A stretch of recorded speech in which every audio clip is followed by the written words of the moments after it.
대개 인간은 자신이 지닌 잠재력의 10% 정도만 사용한다고 알려져 있지만 사실은 2%도 채 쓰지 못하는 사람이 대부분이다. 세계적인 경영 컨설턴트이자 성공의 10대 원리를 쓴 행동심리학 박사 데니스 웨이틀리는 다음과 같이 말했다. 우리는 100번을 살아도 다 쓰지 못할 잠재력을 지니고 태어났다. 어떻게 사는 동안 잠재력을 최고조로 끌어낼 수 있을까? 그 열쇠는 당신의 자아에 있다. 자기 자신에 대해 어떻게 생각하고 느끼고 바라보는지가 무엇보다 중요하다. 개인의 성공은 전적으로 내면의 자아가 스스로를 어떤 사람이라고 생각하는지에 달려있는 것이다. 따라서 성공하기 위해서는 자기 자신에 대한 인식을 가장 먼저 바꾸어야 한다. 당신의 자아는 어린 시절 부모가 당신을 대하는 방식에 의해 처음 형성된다. 심리적으로 불안정한 사람의 자아상은 불행했던 어린 시절에서 비롯된 것이다. 영국의 시인 알렉산더 포프는 어린 가지가 구부러질수록 나무도 기울어진다라고 했다. 어렸을 때부터 부정적인 생각에 노출되면 나이가 들수록 점점 더 부정적으로 변할 수밖에 없다. 그렇다고 어린 시절의 양육 환경만 탓하고 있을 수는 없는 노릇 아닌가? 1인분의 삶을 오롯이 책임지는 어른이 된 이상 자기 자신에 대한 긍정적인 인식과 잠재력에 대해 열린 마음을 지녀야 한다. 나는 젊은 시절 우연히 접한 긍정심리학자 마틴 셀리그만의 연구에 큰 영향을 받았다. 그는 낙관주의가 성공과 행복을 예측하는 가장 중요한 요인이라고 말했다. 당신의 배경과 현재 상황이 어떻든 언젠가 분명 홀로 운전석에 앉아야 하는 순간이 온다. 인생이라는 차의 운전대를 잡고 어디로 향할 것인지 선택해야 하는 것이다. 어떤 마음으로 어떻게 바라보고 어떤 길을 선택할지는 모두 당신에게 달렸다. 당신이 허락하지 않는 한 과거의 어떤 것도 지금의 당신에게 아무런 영향을 끼치지 못한다는 사실을 늘 기억하길 바란다. 결국 세상을 바라보는 관점이 인생의 방향을 결정한다. 언제든 마음만 먹는다면 방향을 틀 수 있다는 것은 매우 희망적인 일이다. 마치 막힌 도로에서 핸들을 꺾어 고속도로로 진입하듯 우리의 삶도 언제든 새로운 길을 선택할 수 있다. 한 사람의 인생에서 가장 큰 변화는 새로운 생각을 접하고 받아들일 때 일어난다. 더 나은 사람이 되기 위해서는 일단 통제할 수 있는 것과 없는 것을 구분해야 한다. 통제할 수 있는 일에 오롯이 집중하기 위해서다. 우리가 유행병 바이러스나 먼 나라의 테러 행위를 통제할 수는 없다. 안타깝지만 사랑하는 사람의 생과 사도 통제할 수 없다. 내 마음대로 되는 것은 오직 나 자신뿐이다. 스스로의 감정과 생각은 얼마든지 통제할 수 있다. 당신이 사업상 중대한 위기에 처했다고 해보자. 회사의 매출은 점점 떨어지는데 경쟁사들은 성능이 2배 이상 좋고 가격은 절반가량 저렴한 제품을 내놓았다. 막다른 길에 몰린 것 같고 할 수 있는 일은 오로지 포기뿐인 것처럼 보인다. 하지만 이와 같은 상황에서도 당신이 할 수 있는 일이 있다. 바로 상황을 받아들이고 책임을 인정하는 것이다. 성장은 거기에서 비로소 시작된다. 사람은 누구든 행복해지기를 원한다. 어떤 상황에서든 행복하고 싶지 않은 사람은 없을 것이다. 그런데 사람들은 왜 행복해지지 못하는 것일까? 심리학자들의 연구 결과 행복의 장애물은 언제나 부정적인 감정과 생각이었다. 안으로 삼키든 밖으로 표출하든 부정적인 감정은 분노로 쉽게 변하고 분노가 된 감정은 비난을 데리고 나타난다. 가령 내가 성공하지 못한 이유, 사랑받지 못하는 이유를 부모 탓으로 돌리는 것이 대표적이다. 부정적 감정, 분노, 비난은 서로 맞물린 순환고리를 형성한다. 하지만 이는 역으로 생각하면 희망적이다. 비난하기를 멈추면 부정적 감정의 순환도 자연스럽게 끊어지기 때문이다. 그렇다면 어떻게 비난을 멈출 수 있을까? 아주 간단하다. 책임을 받아들이는 것이다. 자신의 책임을 인정하는 행동은 감정 관리에 도움이 된다. 우리의 마음은 긍정적이든 부정적이든 한 번에 하나의 생각만 할 수 있기 때문이다. 책임은 나에게 있다라고 속으로 생각하거나 조용히 읊조려보자. 이 마법의 말과 함께 책임을 받아들이는 순간 모든 부정적인 감정은 즉시 멈출 것이다. 부정적인 생각과 인정하고 받아들이는 사고는 동시에 이루어질 수 없다. 살다 보면 문제를 정면 돌파해야 하는 순간이 오기 마련이다. 그때 가장 필요한 태도는 책임을 받아들이고 할 수 있는 한 모든 일에 최선을 다하는 것이다. 이를테면 가족에게 무슨 일이 생긴다면 스스로에게 이렇게 말하자. 나에게는 책임이 있다. 지금 내가 할 수 있는 최선의 행동은 무엇인가? 생각이 끝나면 즉시 실행할 수 있는 행동을 취하면 된다. 긍정적이고 진취적인 행동과 부정적이고 맴도는 생각은 동시에 일어날 수 없기에 걱정을 물리치는 가장 확실한 방법은 뚜렷한 목표를 향해 계속 나아가는 것이다.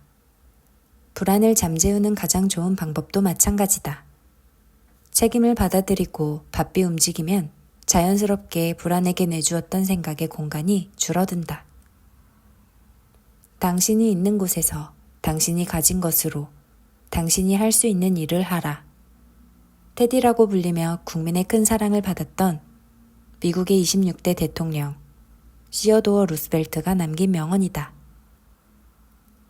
당신이 통제할 수 있는 유일한 시간은 과거도 미래도 아닌 지금 이 순간이라는 가르침이다. 생각은 진공 상태를 싫어하므로 부정적인 감정이 나간 자리에는 긍정적인 감정이 들어차 당신을 변화시킬 것이다. 스스로에 대한 완전한 통제권을 쥐게 된 것이므로 자존감과 자신감도 높아질 것이다. 당신의 인생에서 터닝포인트가 되어주는 것은 말할 필요도 없다.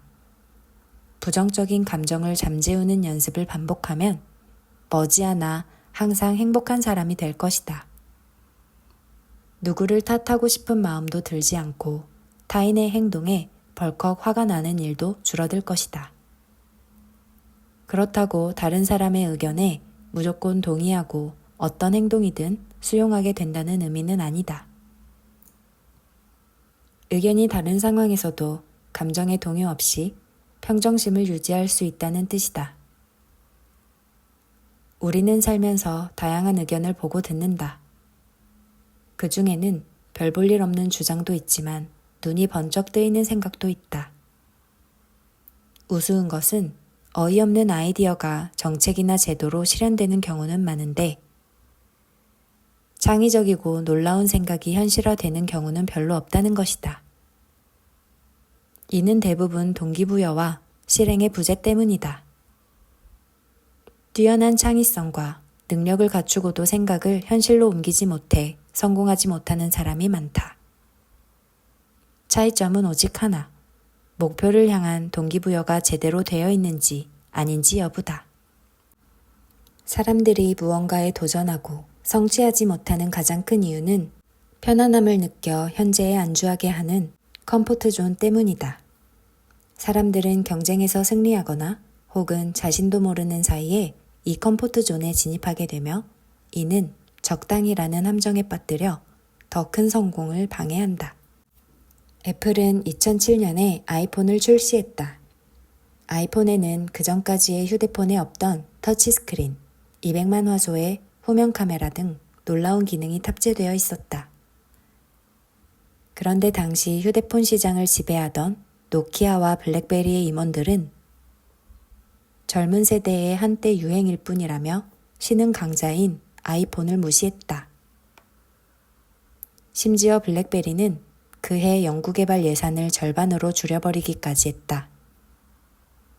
이미 세계 휴대폰 시장의 절반 가까이를 점유하는 선두 자리에 있었기 때문에 제품 개발에 투자할 필요가 없다고 본 것이다. 나머지 절반을 점유하고 있던 노키아의 반응도 비슷했다. 한번 진입한 컴포트존에서 벗어나지 못한 두 기업의 행방은 모두가 알고 있는 그대로다. 매출액이 급감하다 결국 5년 후에는 시장에서 영영 사라졌다. 그들은 아이폰이 휴대폰 사업의 패러다임을 바꾸었다는 사실을 깨닫지 못했던 것이다. 아이폰은 1947년에 등장한 세계 최초의 컴퓨터보다 10억 배 이상 뛰어난 기술과 기능을 사용자에게 선사했다. 그것도 한 손 안의 말이다. 컴포트존은 마치 우리를 서서히 끓는 물 속의 개구리처럼 둔감하게 만든다. 이렇게 질문해보자. 나는 세상이 변하고 있다는 사실을 모른 척하고 불편함이 없는 현실에 안주하며 잠재력을 묻어놓고 있지 않은가? 세상은 따라가기 힘들 정도로 빠르게 변하고 있다. 지금 우리가 사용하는 제품과 서비스의 80%는 5년 안에 시장에서 사라지고 새로운 것으로 대체될 것이다. 직업의 80%도 극적인 변화를 피할 수 없을 것이다. 미국에서는 한 해에 약 3만 개의 일자리가 사라지고 320만 개의 일자리가 새로 생긴다. 수많은 일자리가 시장의 변화와 사람들의 취향 변화 등 복합적인 이유로 생겼다가 사라지길 반복한다. 다행히도 사양 직업이 새로운 직업으로 대체되거나 완전히 새로운 일자리가 창출되면서 일자리 수는 유지되고 있다. 다시 말해 위기 앞에도 기회는 늘 있기에 명민한 감각으로 대비하는 사람은 언제나 살아남는다. 흔히 사람들은 누구나 큰 성공을 거둔 것을 보면서 운이 좋았을 것이라고 생각한다. 어쩌면 그렇게 믿어야 노력하지 않는 자신에 대한 면죄부가 생기기 때문일지도 모른다. 그러나 그들을 가까이서 들여다보면 그들에게는 엄청난 노력으로 수없이 많은 실패를 딛고 일어난 기나긴 역사가 있다. 나는 최근에 기회가 되어 누군가와 잠시 대화를 나누었는데 안타깝게도 그 역시 성공한 사람들은 단지 운이 좋아 어쩌다 성공했을 뿐이라고 생각하고 있었다.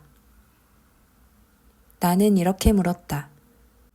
혹시 성공한 사람들이 실패한 사람들보다 10배 이상 실패했다는 사실을 알고 있나요? 통계적으로 성공한 사람은 보통 사람보다 훨씬 더 많이 실패한다. 그에게 들려준 사례를 여기에 그대로 풀어놓겠다. 한 라디오 인터뷰에서 사회자가 쉬는 시간을 앞두고 자수성가한 백만장자 4명에게 다음과 같은 질문을 던졌다. 여러분은 큰 돈을 벌게 해준 지금의 사업 이전에 얼마나 많은 사업을 해보셨나요? 그들은 쉬는 시간에 각자 자신의 답을 계산해 보았다. 나온 답의 평균을 내보니 17이라는 숫자가 나왔다. 그들은 16번째 사업까지 완전히 또는 반쯤 실패했으며 평균적으로 17번째 사업에서 비로소 큰 성공을 거두고 부자가 되었다. 사회자는 다른 질문도 던졌다. 16번째 사업까지는 정말 실패했나요? 잠시 주춤한 게 아니라요? 실패한 뒤엔 어떤 생각을 하셨지요? 백만장자 4명은 입을 모아 이렇게 답했다. 크게 실패했지요. 거의 쫄딱 망했습니다. 하지만 아주 귀중한 가르침을 얻은 경험이었습니다. 확신하건대 그 실패들이 없었다면 저는 결코 이렇게 큰 성공을 거두지 못했을 겁니다. 어쩌다 성공했다고? 그런 일은 없다. 좋은 하루는 저절로 찾아오지 않듯이 성공은 절대 저절로 찾아오지 않는다. 성공한 사람들에 대한 오해와 더불어 동기부여에 대해 오해하는 사실도 있다. 다름 아닌 동기부여가 긍정적인 상황에서만 제대로 그 힘을 발휘한다는 것이다. 물론 당신에게 우호적이고 지지해주는 환경에서 긍정적인 인풋을 받으면 동기부여에 확실히 도움이 된다. 하지만 헝가리 혁명을 피해 미국으로 이주한 앤디 그로브의 사례에서 보듯이 동기부여는 아주 어렵고 절박한 상황에서도 충분히 이루어질 수 있다. 부정적인 상황에서 어떻게 동기부여가 되는지를 심리적으로 살펴보자. 심리학의 수많은 연구는 우리가 어른이 되면 어린 시절 가장 크게 박탈감을 느꼈던 것에 집착하게 된다고 말한다. 이를테면 경제적으로 어려운 가정에서 자랐다면 어른이 되어 물질적인 성공에 집착한다. 어린 시절에 부모에게 사랑받지 못했다면 성인이 되어 많은 이에게 사랑받으려 애쓸 것이다. 학교에서 친구들에게 무시당했다고 느꼈다면 타인에게 인정을 받으려고 노력할지도 모른다. 실제로 대부분의 할리우드 배우들은 어린 시절에 채워지지 못한 욕구에 의해 움직인다. 유명 배우 중 상당수가 어린 시절 부모님의 관심과 사랑을 충분히 받지 못하고 자랐고 우연히 박수갈채를 받은 경험이 그들을 헐리우드에 헌신하게 한 것이다. 나는 좋은 환경에서만 동기를 부여받을 수 있다는 잘못된 믿음을 깨부수고 싶었다. 세계 최고 자산가로 꼽히는 워런 버핏도 14살 때는 돈이 많지 않았다. 매일 새벽 4시에 일어나 신문 배달을 했고 신문 한 부를 배달할 때마다 1센트를 벌었다. 다행히 그는 부모님 집에서 살았던 덕분에 번 돈을 전부 저축할 수 있었다. 그렇게 3, 4년간 신문 20만 부를 배달해 $2,000라는 종잣돈을 모았고 1962년에 전부 투자에 사용했다. 그리고 오늘날 그의 자산은 1,040억 달러에 이른다. 그가 운이 좋아서 갑자기 그렇게 큰 돈을 만지게 된 것일까? 결코 그렇지 않다. 신문 배달로 번 푼돈을 꾸준히 저축한 것이 시작이었다.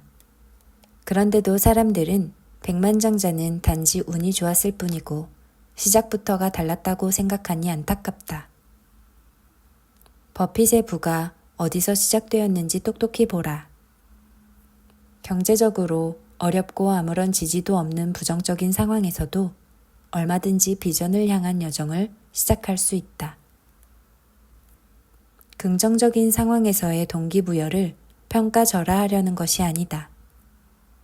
동기부여는 상황이 어떻든 자신이 지금보다 훨씬 더 대단한 사람이 될 수 있다는 잠재력을 깨달을 때 저절로 작동한다는 것을 전하고 싶다. 나는 심리학자 에이브러햄 매슬로를 통해 나의 잠재력을 깨달았다. 그는 우리가 가진 능력은 쓰여지기 위해 아우성을 치고 있다.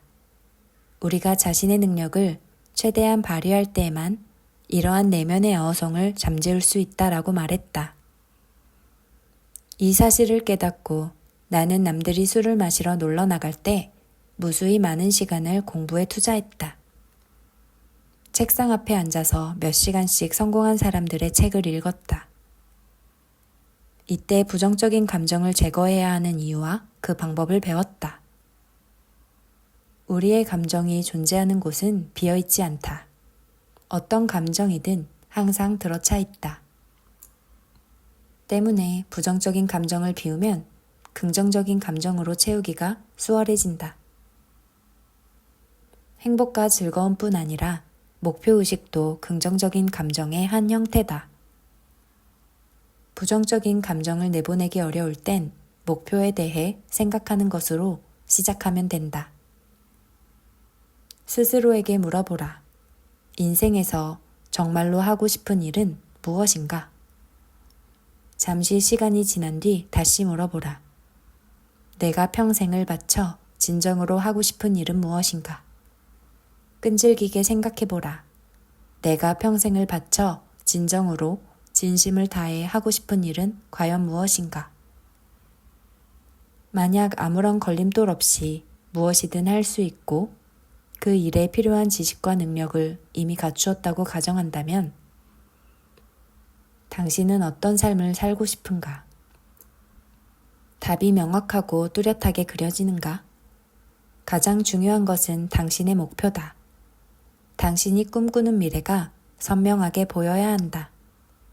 선명한 이미지는 그 자체로 긍정적인 동기부여가 된다. 작지만 지속적인 동기부여의 중요성은 이탈리아 경제학자 빌프레도 파레토가 주창한 80대 20 법칙에서도 찾아볼 수 있다. 20%의 원인에 의해 80%의 결과가 발생한다는 법칙으로 기업의 수익 모델을 구상하거나 개인의 시간 관리법을 말할 때 적용되곤 한다. 이는 개인의 성장과 변화에도 적용해 볼 수 있다. 무의미한 80%의 에너지를 낭비하지 말고 성공을 만드는 20%의 핵심 요인에 집중하라는 뜻으로 말이다. 남들이 좋다고 말하는 것을 이리저리 쫓아다니며 일상을 보내는 대신 내 인생에서 꼭 없애야 할 나쁜 습관을 제거하고 매일 하면 좋은 습관을 자리 잡게 하는 데 에너지를 집중하라. 잠들기 전에 휴대폰을 보지 않는 것, 술이나 담배를 끊는 것에서부터 매일 아침 일찍 일어나는 것, 퇴근 후 1시간씩 운동을 하는 것까지 실천할 수 있는 일은 무궁무진하다. 작은 성공은 엔돌핀을 가져다 준다. 작은 무언가를 성취하는 순간 당신은 슈퍼컴퓨터처럼 훨씬 더 큰 성공으로 나아가도록 프로그래밍 된다.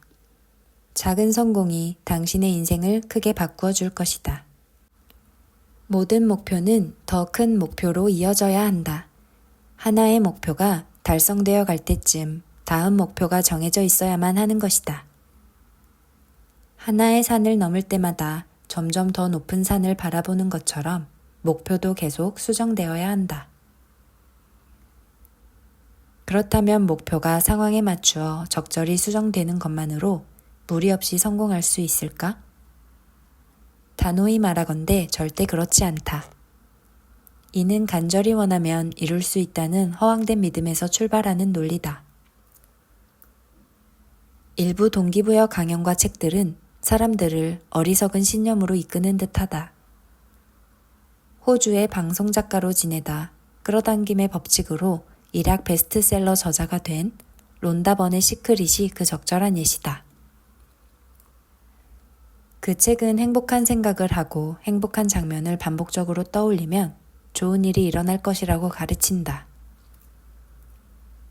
하지만 책 어디에도 노력이라는 단어는 나오지 않는다. 사람들이 그 책에 미친 듯이 열광했던 이유는 노력할 필요 없이 그저 간절히 원하고 바라는 것만으로 성공할 수 있다는 메시지에 혹해서가 아닐까? 시크릿의 핵심 내용은 한마디로 당신이 원한다면 할 수 있다는 것이다. 강렬하게 불타오르는 의지, 욕망만 있으면 된다고 말이다. 하지만 내가 보기에 그 생각은 틀렸다. 강렬한 욕망은 단지 시작일 뿐이다. 지도를 보고 목적지를 결정하는 단계에 가깝다. 이후에는 몸을 움직여 그곳으로 나아가야 한다. 행동과 노력이 없는 목표는 엔진도 없이 바다를 표류하는 배일 뿐이다. 그렇다면 행동, 즉 실행은 어떤 방식으로 해야 할까? 목표를 달성하고 싶다면 우선 작은 단위로 나누어야 한다. 3단계든 10단계든 작은 목표로 나누어 한 번에 한 걸음씩 내딛는 것이 좋다. 아주 높은 계단도 한 번에 한 칸씩 오르면 언젠가 꼭대기에 도달하기 마련이다. 당신은 그저 매일 하루에 한 칸씩만 올라가면 된다. 이렇게 단계를 나누어 실행하다 보면 처음에는 진전이 거의 없는 것 같아 동기부여가 되지 않을 수도 있다. 하지만 가속도의 법칙에 따라 점차 속도가 붙을 것이다. 뿐만 아니라 그 목표를 당신 쪽으로 끌어당기는 힘도 만들어진다. 그렇다. 진정한 끌어당김의 법칙은 행동을 수반해야 한다. 물론 처음부터 목표가 시야에 들어오지는 않겠지만 비슷한 사람끼리 서로 끌리듯 움직이는 것들은 서로를 끌어당긴다. 당신과 목표가 서로를 향해 움직이면 더 빠르게 성공에 가까워질 것이다. 여기서 잊어서는 안 될 것이 있다. 대부분의 목표는 마지막 20%의 노력을 채웠을 때 달성된다는 것이다. 오랜 시간 노력했는데 눈에 띄는 성과가 보이지 않는가? 포기하기엔 이르다. 당신이 계속 버티고 목표를 향해 전진하면 어느 순간 갑자기 일이 술술 잘 풀리기 시작할 것이다. 가속도의 법칙에 따라 점점 더 빠르게 움직일 테니 걱정할 필요 없다. 예상하고 기대한 것과 다른 방식일지라도 결국 목표는 이루어진다. 많은 사람들에게 영감을 준 성공하게 돼가 얼 나이팅게일은 행복을 가치 있는 이상이나 목표의 점진적인 실현이라고 표현했다.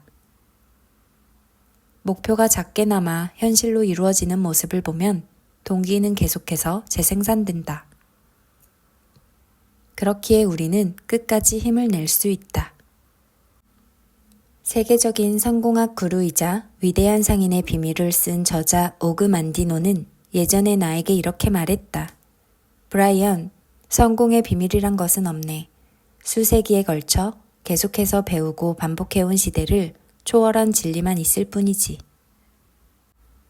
고대 그리스 로마 시대의 키케로와 블루타르코스와 같은 위대한 사상가들도 동일한 성공 원칙을 제시했다. 명확한 목표를 정한 뒤 계획을 세우고 실행에 옮기는 것, 그리고 즉시 행동에 돌입하고 목표를 달성할 때까지 계속 노력하는 것. 이것은 절대 비밀이 아니다. 너무나 당연하고 뻔해 보이기에 간과되곤 하는 성공 원칙이다. 오늘날까지 성공한 수백만 명의 거장과 위인들에 의해 끊임없이 증명된 진리다.